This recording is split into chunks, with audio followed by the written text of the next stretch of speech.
Okay, I'm going to take you into part 2, and we're calling this Investigating Hillsborough, Police Power Abuse and City Secrets.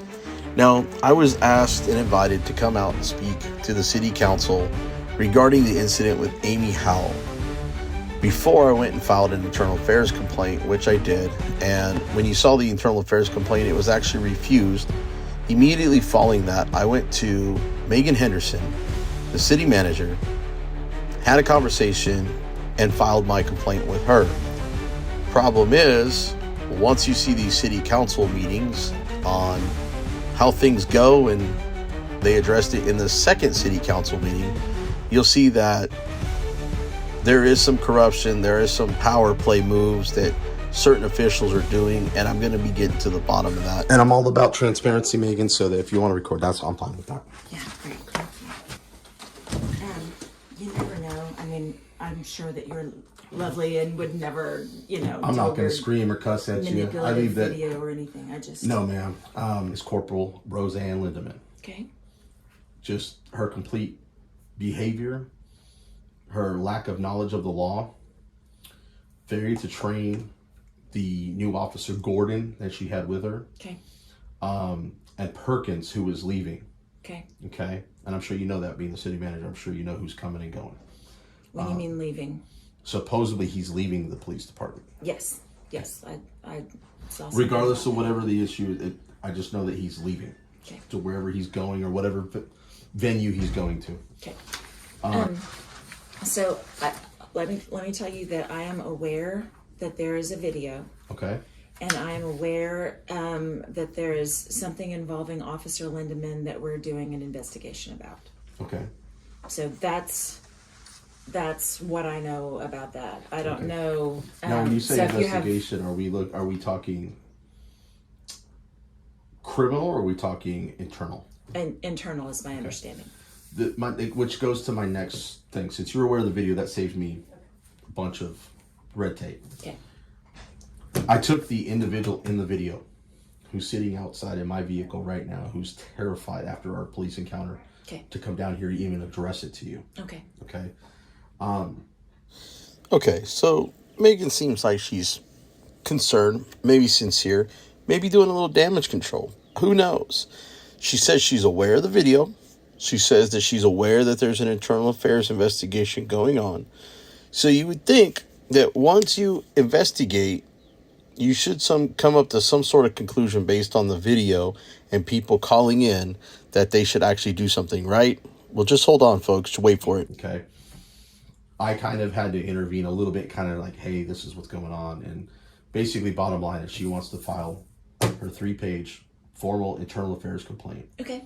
And we thought it was going to be, and this is what we discussed before he went in the back, to attach the complaint form to see, document that she's signed right there in front of him at the police department, even though she didn't sign in the right spot, or maybe it was, I don't know.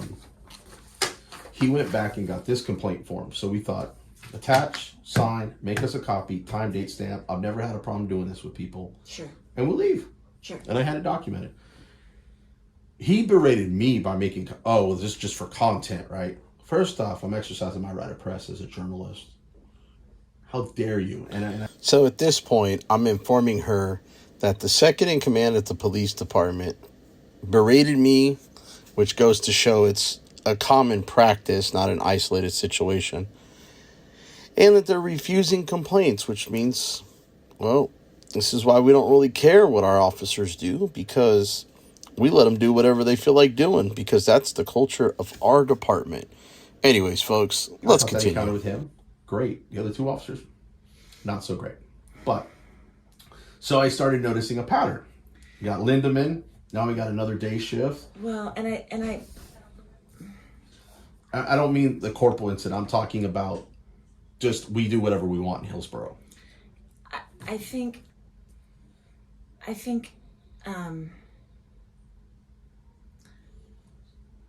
and first of all, I do not want to ever excuse behavior that isn't respectful. I called him a dumbass. I think that's fair enough. Okay. I'm not necessarily talking about your behavior, sir. I'm talking about the people that work for the city of Hillsborough. I got you. So I'm not trying to say that if there was any behavior by anybody on our team that was less than respectful, I'm not trying to say that that's okay. I don't know that there was or wasn't, but as an institution, we need to be respectful of all people in all conditions. I will say that there has been a fair amount of and the thing is that concerns about like being heard, First Amendment, is everybody getting treated in the light, in the dark, on the record, behind the scenes, is everybody being treated fairly 100% of the time, no matter who's watching. We are all about that. We care about that. In Amy's case, yeah, it was actually her Fourth Amendment, not even her First Amendment. Some of the language, some of the berating statements, we'll just leave it at that, that have been made by people about our officer or about our department or about our city. Some of those things, and I'm sure that it's not the majority of people that are concerned, but some of the statements have been so vile and violent and threatening that I think, I don't know, it shouldn't make anybody ever be less than professional and respectful. But you're not encountering, if you were by the department today, you're not encountering the department on a representative day. You're encountering the department dealing with some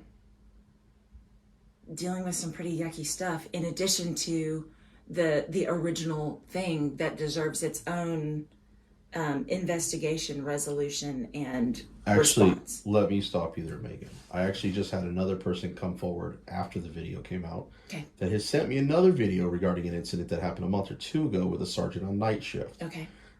I'll get into that at a later time, or about when I'm ready. And that's the distinction that I want to draw. I want to make sure that that we as the city, in responding to all of this, understand that the loudest and ugliest voices do not necessarily speak for everybody that has concerns about this. They don't speak for you. You speak for you. Right. And if we've got people saying hateful things, that doesn't absolve us of our responsibility, and it doesn't change the character of whatever the initial set of events were. Right. So those things need to be like, there needs to be like a bubble around us, our behavior, and our investigation, so that those things don't impact our professional handling of those things. So I guess what I'm trying to tell you is that if you encountered people who were maybe a little bit defensive, there's some stuff going on that's creating some of that, but we still need to be respectful, professional. And that's all I ever ask. And that's all I ever ask. And that needs to be the case with us regardless. And that's all I ever ask. And if you can see with my demeanor coming in, it's the same way wherever I go, the phone calls that I make. Yep. But my concern isn't up to that. It's leading to the department when I get there. Yeah. The girl up front, Miss Woodman, very sweet. I cracked a few jokes. She laughed, professional, great. Said that the major was getting out of meeting and he'd be there shortly. Didn't have an ETA. Said, fine, not a problem. So we waited probably 10, maybe 15 minutes. Comes out and says, what's going on? She tries to explain that she's trying to turn in that complaint, which is 3 pages, on Lindeman. More so addresses the rookie, Gordon, which, we don't really have a problem with Gordon. I think he's just, we want to catch him before he gets trained wrong. 37 days on the job, and he already caught up in just bad training on video. Not really his fault. Okay. But obviously training needs to be directed. Perkins, who was obviously leaving, and the statement that Linderman had made about you could file complaints when just simply asked for a business card. Didn't even make a threat about a complaint. Got very defensive, as we were talking about defensive, and stated that, you can file a complaint on Perkins. Doesn't matter. He's not going to be here much longer anyway. He's leaving. Well, This internal affairs complaint that you see right here is based on the entire transcript of that video, based on Texas Penal Code 3802, failure to identify, 30.05, criminal trespass, which I know very well on both these, and Texas Penal Code 39.03 for official oppression. Under color of law, as a police officer, she committed a crime on video. We are requesting a full investigation and criminal charges be brought against her. That's what we're requesting in this formal complaint. Now, he didn't read the complaint. He didn't take the complaint serious. He berated me with the whole, are you just doing it for content? I'm not doing this for content. I'm doing this to document everything because... so all we wanted to do was just basically see if the department was going to mistreat and mishandle this right here. And it happened. Not only did that happen, why he came out and said, you need to get it notarized. She doesn't have a valid ID because of her status, because of her financial situation. She's not able to go down and get her ID switched over. She made a statement, and she actually got assertive, which I was very surprised at, about them targeting the less unfortunate people and the poor people because they don't have the money to fight back or to get things handled that they need to get handled. My concern was they're refusing to give us this, and then he turns around, and the moron that he is, and I'm going to use that word lightly for someone who's a major, hands me the state statutes regarding filing complaints. All it says is that it has to be in writing and signed. Guess what? It's in writing and signed. Now you're telling me I have to go get it notarized because right here it says it should. It doesn't require your policy to do that. So why are you forcing me out of there with your internal affairs complaint, even though you said that there's already one going on that I didn't know about? No one has told me that there was already an investigation going on. So your statute, I believe it's up here at 614. Yeah, I think this is it right here. Yeah, these are just all the definitions and applicability. So it kind of starts at the bottom. 614, I think this is it right here. Yeah, no, right here. It starts right here at the bottom.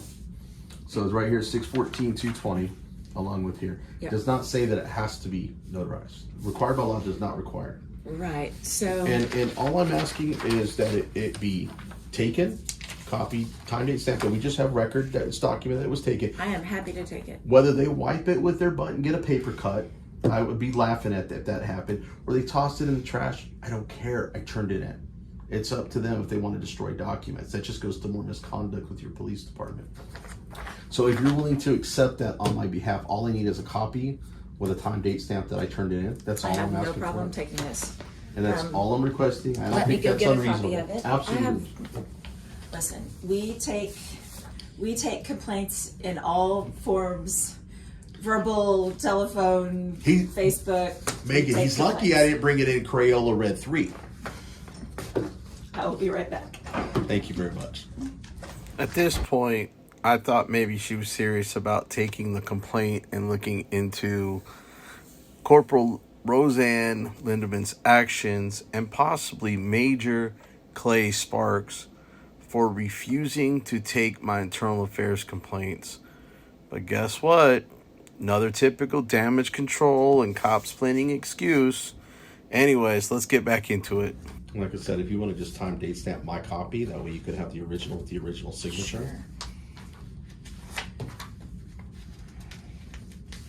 That way it's not just a copy signature for you guys. I want to make sure you have the original. And she made me aware that there was a unit number of 1471 without a registration sticker on the vehicle. You've got a police vehicle out here without a registration sticker. And we get pulled over for it all the time. You said 1471? Yes, ma'am. Now, it's also going to go to that officer in that car because his officer had parked next to me.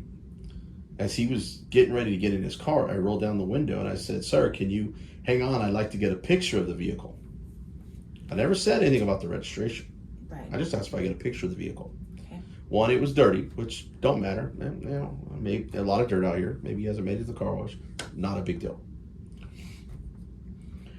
But he started getting very defensive, very rude off the top, saying something about section something in the code. I don't need it, da da da da da. They just started acting unprofessional. Okay. I'm on camera. I'm not going to tell you the choice words I used, but they started with F, and he got the burp. And I made sure he saw it. I made sure he heard it, because I thought I was on the phone when he did that. I said, "Sir, can you just wait till I get a picture of your vehicle?" I could have been just a random Joe Schmo who wanted to take a picture of that K9 unit for whatever reason. For whatever reason, he was informed about what was going on, who I was, and because I made one comment about asking that I could take a picture, not video, just a picture. I think, and again, it doesn't. I don't want to sound like I'm trying to excuse. I get that. But it's not you. It's not. So what I consider like the conversation that we are having, and what I suspect to be the content of this complaint, based on just the quick glance over that I did of the first page and the conversation that we're having. We welcome accountability, transparency, and being called on things where we may or may not be. I mean, for heaven's sakes, if we're doing something wrong, we need to know it. We need for people to tell us. We would rather you tell us we're doing something wrong so that we can correct it. That's not the same as the people who are on Facebook. Bitching, moaning, and griping. Not bitching, moaning, and griping. Threatening, using violent imagery and language, making people feel unsafe for their families. I spend a lot of time in the world of communications, more than average. And so I know that you are not responsible for every word that comes out of the mouth of somebody who gets fired up having seen one of your videos, or maybe the other person's videos, or whatever. Now, if you're out there saying, hey, you should call the department and tell them how you feel about this, I'm not sure how that's any different than saying you should call your congressperson and tell them that this issue is important to you. Call your city That councilman, is not the call your same. congressman. And I have not seen your video. If at the end of your video you say you should threaten this person's family, then I would feel differently. Absolutely. But if you didn't, then you're not responsible for the kinds of things that have been said. But when I think about our officers, when I think about how protective they are of one another and of this community, I don't think that they are, by and large, more protective of each other than they are of this community. If I thought that, they wouldn't be working here to protect the public, not to protect each other at the expense of the public. Understand that. But all that said, when people work closely together and one of them is threatened, I think get there's that. like, see, this is the first time that I've heard that anybody's been threatened. It's some of the things have been really, really ugly. So and I got a phone call from somebody, and we had a nice little conversation. I mean, the gentleman he said, listen, I think that you need to be concerned. I saw this video. You should see this video. Here's what to search. We had this big Mageddon event, so I, have not been available to watch the whole video up until this point. Okay. But I had a nice 5-minute conversation with the guy, and he was, he said, you've got a situation here where something was done that wasn't right. You need to check it out. I mean, I'm just bringing up that you have another situation there, and then I have my own situation today. Pattern. It's a pattern at this point. It's not just. Well, I thought it was an isolated incident, to be honest with you. Yeah, I certainly don't have enough information to infer the presence of a pattern. I think that the way that people are responding to you is probably related to the. It's like I think that it can be easy to conclude that there's agreement on the part of the people worried about this video that there's some agreement around some of the language that has been used. And I think that is coloring the way that people see you. And it's not because of things that you have said and done, but it's because of things that people related to the process. And because again, like, I don't know if it's your viewers or the other guy or second or third street, like, I don't know. But there's enough real vile stuff there that I think people are feeling like there are bad guys out there. Well, my whole Like thing that is it's like that it's disingenuous and not so much about rights as it is about creating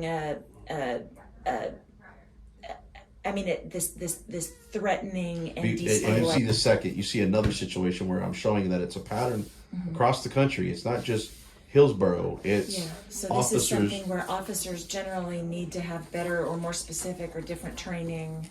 And then I get into this situation, and then I put my recorded calls on with Commander January Bowman, just like I'm talking to you. It's very professional, very cordial. She did come a little, I want to say a little slightly defensive, but not really. It just, because I noticed the second call when she called me back, the tone was completely like, I've made my chief aware, and we apologize. Here's the complaint form. Here's the records request. Yeah. And everybody on the video comment thought January Bowman was absolutely professional with the phone. If you want to address it, make sure you do what I did, which is get a hold of a supervisor, let them know how you feel about this, and please try to act, and I have people within, I don't want to go into too much detail, in the bubble, in the community of Hillsborough, that told me that the way I did it was very professional and respectful, and hope that I do come out to speak at city council and that I maintain that professional and that demeanor. I will never, will I ever cuss and yell at a dispatcher or a lady in an administration office or a lady working the front desk at City Hall? Absolutely not. Because you're not out there on the street. You're just a person taking the information and the message and transferring it to a supervisor. I don't think a supervisor would take me serious if I came screaming, yelling, and cussing them out, or especially made threats, because that's a crime. I wouldn't do that. So, that's the thing. It muddies the water. It delegitimizes the point that you're trying to make. It makes it, and not you, the people that are doing this, right? And then. Well, see, what I would say to my kids, right, when one of them would do something ugly and then the other one would turn around and do something 3 times as bad, I would say, look, he was wrong until you were wronger. And that's kind of the situation. Like, now we're dealing with the fallout from all of this just really heinous and hateful stuff. I get it. And it's distracting from the actual issue, which is this interaction that had taken place. And what people would say to me is, if this were my city, I would want to know that this is happening. Exactly. I mean, just transparency. Exactly. Just transparency. Exactly. I would rather just know what's going on and then we'll deal with it than just sweep it under the rug and then it gets bigger and bigger and bigger. Exactly. Then everything is an opportunity to get better. Then you have a isn't to I don't want to harm any punish officers and shame somebody. The goal is to have everybody doing things correctly so that nobody feels intimidated, so that everybody's rights are respected, and people are being treated the way that the law is supposed to be applied. Let me give you an example. That's the goal. But let me give you another perspective. If I was to corner you in this office and said, you can't leave, Megan. You can't leave. I'll be charged with kidnapping. Those officers did the same thing under the color of law. Now, they can be charged with kidnapping. They can be charged with anything. It's up to law enforcement in your city to depend what they charged. The easiest one to charge an officer with is official oppression, because that show that it's not just one city. I'm not saying you have a bad city. Right. There is a culture problem in the department, and they're not properly, I don't want to say it's training, because a lot of people just disregard what they're trained. It's the culture that's going unchecked. on the officers. It's like you've got a corporal who's training Gordon, who's supervising Lindemann to make sure she's training him properly. And then who's the lieutenant? And I don't even know if you have lieutenants, but I'm guessing with all the different ranks you have a lieutenant, captain. But who's over the sergeant to make sure that the sergeant's supervising his troops properly, and so forth, all the way up to the chief. And then at that point, it doesn't even stop at the chief, because who's next on that chopping block? City manager. Because you can hire or fire the chief. I'm not saying that it's going to come to that or anything, Megan. I'm just saying that's what I'm saying. If you don't put the chief in check, the chief can't put the major in check. The major can't put the lower ranks in check to make sure things are getting done properly. Now, I'm figuring that whole swarm of cops on the police department while I was there was probably because I was there. I don't think that they don't get off till 3. So at 1:45, there's no way they were having a normal debriefing to go home for the day. That debriefing was about me. But when you do wrong, I want you held accountable, just like if I broke the law. You're going to fry me. And a lot of, in our judicial process. I would like to think that in Hillsborough, we're not going to fry anybody. But if we're going to hold you accountable, we need to hold ourselves accountable. And I say that all the 100% time. agree with that. I say that all the time, Megan. I tell people. When I finish, you'll know what I mean. Okay. What departments have you run into that you think are doing it really, really well? I mean, you're not getting complaints about them, I guess, so it's maybe hard to know. But okay. What would you point out for some like best practices or some good examples? I'm glad you said best practice. People are too scared to even bring in a complaint. Well, and that's the thing. That's why we have to be really. That's why we have to be really excited to get the complaints that we get, is because you're not going to get one complaint for every 5 or 6 times that something happens. I know. And so when you get it, that is really, really valuable feedback that you need to be hungry to receive and process and learn from. Well, it's like they don't understand the law. They don't know the statutes. If they don't understand their own rights, they're going to be quick to violate my rights. And I think that's possibly what happened. Like I said, I wasn't in Roseanne Lindemann's head when that happened. I can only go based on my opinion, getting heated watching that video and looking at the disdainment towards the public, which is who she serves and who she's supposed to protect. I understand you get a call for service. I understand you got to protect that businesses and that person's rights. I get that. But you're also supposed to uphold mine as well. You're supposed to be a non-biased, neutral party trying to resolve whatever matter. Yes. And not just try to lock people up and force them to ID and do all this other stuff. Fortunately, if you're not within the culture and the ranks, the rank and file, a lot of time, city manager, mayor, city council, a lot of people don't bring it up until, like you said, if we don't bring forth the complaints, you'll never know about it. Yeah. So my question is, I know why now that you guys don't know about it, because they won't take my complaints. Maybe that's a problem we need to look into. Because if there's a complaint filed, you guys would find out about it, right? Yes. Well, how come we don't have any complaints? Oh, wait. Are we refusing them? And then nobody knows where to go next. They get discouraged. They give up.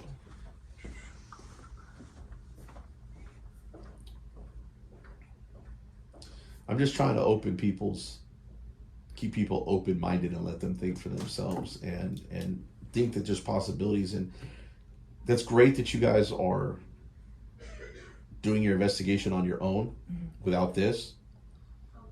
But now we're running into another problem about the complaint. They should have just been taken, like you just did. I mean, it was not a big deal. Yeah. If they would have done that, I wouldn't be in your office right now tying you up. You could probably get to the more pressing matters that probably need your attention. But we need to find out why the major why they're refusing complaints. At least from what I know this may be just one incident.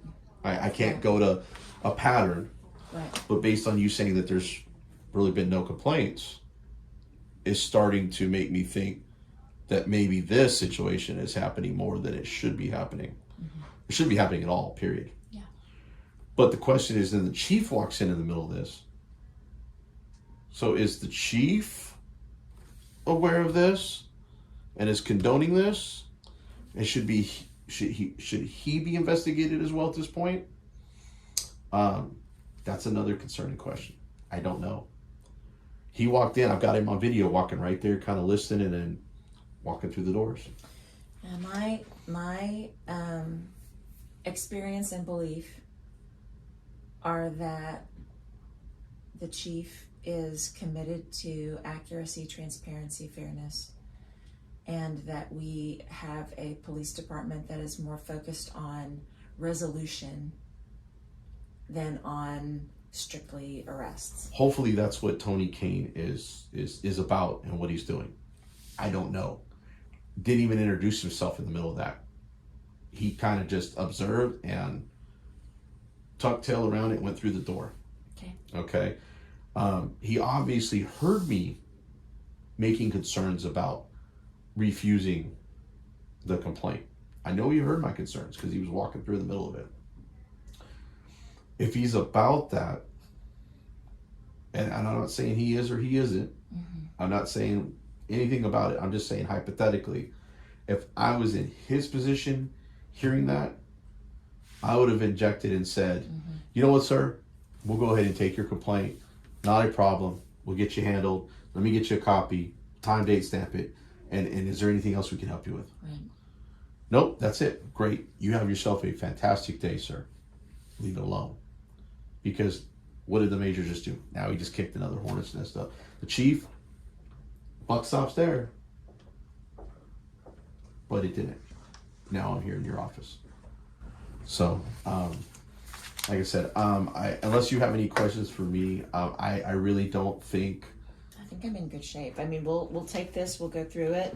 Well, that just backs up whatever you guys are now currently doing. Now it's not just, well, we got a bunch of backlash from a video, we got all these threats. Now you've actually got the complaint from the individual, right, like I said, who's out there in the car, who doesn't want to even come in here. This is Miss Megan Henderson. She's the city manager. We've had a long conversation. She wanted to come out and talk to you real quick. Hi, hello. Are you okay? Yeah, I'm just kind of frustrated and everything, and then with the trying to file the complaint and basically having no income, no ID right now, and told me I can't do a complaint without being notarized. And I'm happy to take it. Happy is probably not the right word. I just want you to see my face and know that I am going to take responsibility for whatever our situation is, and that somebody is going to be looking into it. And I don't want you to be worried, because having a problem with something that we do does not mean we're going to treat you bad. Does that make sense? I don't want you to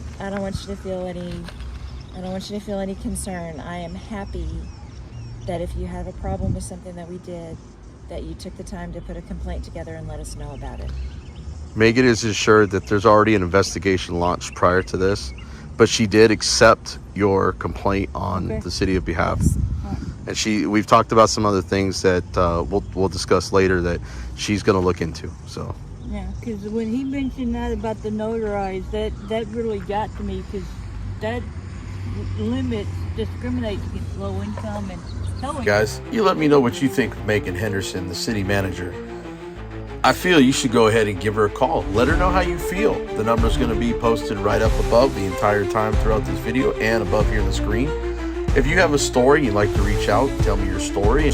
Or if you got other tips regarding the city council, the mayor, the city manager, any city official in the city of Hillsborough, please reach out to me. All my contact information is up here. You can reach me on Facebook, X, Instagram, YouTube, Rumble, email. Everything's provided right up above. If you know someone that has a story, please do not hesitate to reach out. I can keep you confidential. If you want it to come to light with your name, I can do that too. Make sure you hit that like button, hit that subscribe button, and most definitely leave me some comments.